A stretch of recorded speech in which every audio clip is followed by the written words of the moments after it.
What's up, guys? It's here again bringing you guys another Black Ops 3 video. I apologize if I sound a little stuffy and a little snotty and things. I do apologize if I sniffle too much in the mic, but I got some allergies or a cold or something that are really acting up this week. I think it's just some allergies, but either way, my nose is a little stopped up and running, so I do apologize for that.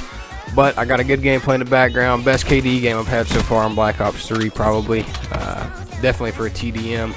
Went 46-1. I die right here off the rip. 3-4 kills in, something like that.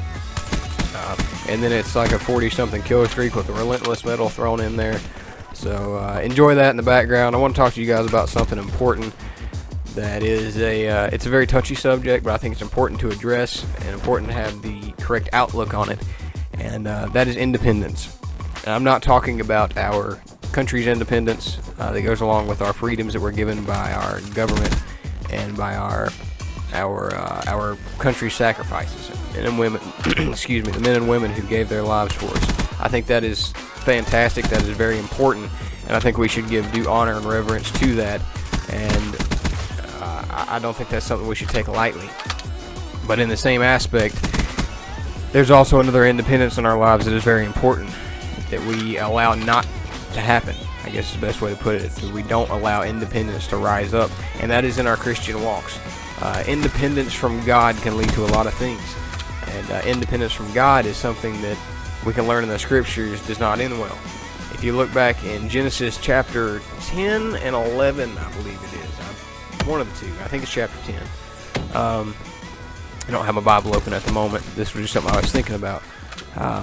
Genesis chapter 10, I believe, is where you find the story of the Tower of Babel. Now, the people that were building this had a commandment given to them by God after the flood, after Noah, to spread and repopulate the earth, basically, and to scatter around, repopulate the entire earth, and not to just dwell and settle in one specific area. And exactly what these people did was settle and dwell in one specific area, and they refused to do and perform the commandment that God gave them.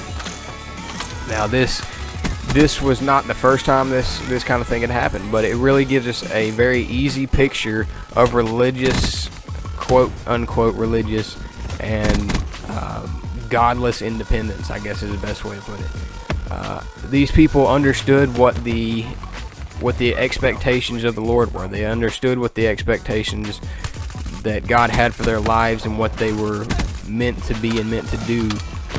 They knew what it was. They knew what God's will was for their lives, and they refused to do it.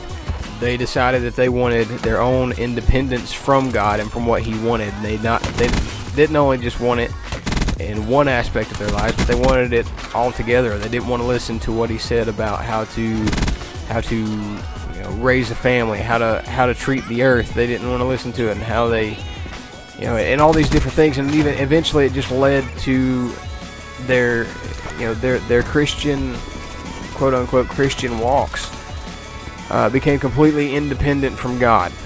And for a person who claims to be a Christian, that is a very slippery slope that can lead you to a place of absolute godlessness and hopelessness.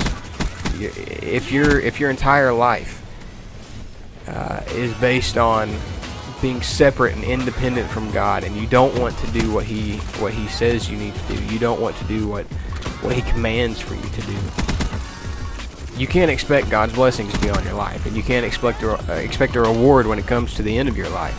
You can't expect that God is going to openly accept a lifestyle that is completely contradictory to what He has expected and told us to do.